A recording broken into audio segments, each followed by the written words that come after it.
সকাল শুরু তো যুদ্ধ শুরু হয়ে গেল আমার। সকালবেলা উঠেই দেখো ব্রেকফাস্টের জন্য চলে এসেছি। আজকে পাউরুটি টোস্ট বানিয়ে নেব, আর মামামের জন্য এদিকে অ্যাপেল আর সুজি সিদ্ধ করছি, পরে ওটা দুধ দিয়ে মিশিয়ে খাইয়ে দেবো। একে তো সকালবেলা তাড়াহুড়ো থাকে, তার উপর আবার বড়ির অফিস থেকে ফোন এসেছে, অডিট আছে, তাড়াতাড়ি তাকে যেতে হবে। সে না খেয়েই বেরিয়ে যাচ্ছিল, তাই ভাবলাম একটুখানি পাউরুটির মধ্যে একটু বাটার আর চিনি মিশিয়ে ওকে দিয়ে দিই, সারাদিনে যখন হোক একবার খেয়ে নেবে। আর মাম্মাম তো এইদিকে উঠে পড়েছে, চলো মাম্মামকেও খাইয়ে নিই। ওকে খাইয়ে দাইয়ে দিয়ে আমি এখন চলে এসেছি বিছানাটা গুছিয়ে নিতে। ও এখন একটু খেলে এই টুকটাক যা কাজ একটু আধটু করবো, নয়তো ও আমাকে একদমই ছাড়ে না।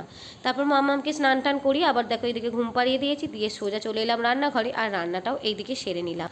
আর এই সময়টা কিন্তু আমাকে সোনা মাম্মাম 2 ঘন্টা টাইম দেয় রান্নাবান্না করার জন্য। রান্নাবান্না কমপ্লিট হয়ে গেছে, আর রান্নাঘরও একদম পরিষ্কার করে মুছে নিয়েছি, বাসন টাসন মেজে সব ঝকঝকে করে নিয়েছি। সকাল থেকেই দেখো এই জামাগুলো কাঁচা পড়েছিল, সেইগুলোই এখন মেলে দিয়ে এলাম। আর মাম্মামও এদিকে উঠে পড়েছে, চলো ওকে খাইয়ে দিই, আমিও খেয়ে নিই। আর অনেক দিন হয়ে গেল শাখাটা খুলেছি, পড়া আর হচ্ছে না। শাখা পড়তে আমার এমনিতে খুব ভালো লাগে, শুধু ওই ঢনাক ঢনাক করে আওয়াজ হয় আর মাম্মাম উঠে পড়তো বলে খুলে ফেলেছিলাম, কিন্তু আবার আজকে পড়ে ফেলেছি। আর এখন চলে এসেছি মামামের রাত্রিরের খাবারটা বানিয়ে নেব বলে। বরমশাই ফোন করে বলল আমি যেন রাত্রিরে কিচ্ছু না বানাই, ও নিয়ে আসবে বিরিয়ানি। আর এইদিকে মামামের জন্য দেখো পটল আর কুমড়ো দিয়ে একটু চালে ডালে করে বাটার দিয়ে বানিয়ে দিলাম। আর ও কিন্তু একটা একটা করে ভাত খেতে শিখে গেছে, আর আমি ওকে এইভাবে কিন্তু ম্যাশ করেই খাওয়াই। আর ও চামচে একদমই খায় না, হাতে করে ওকে খাইয়ে দিতে হবে।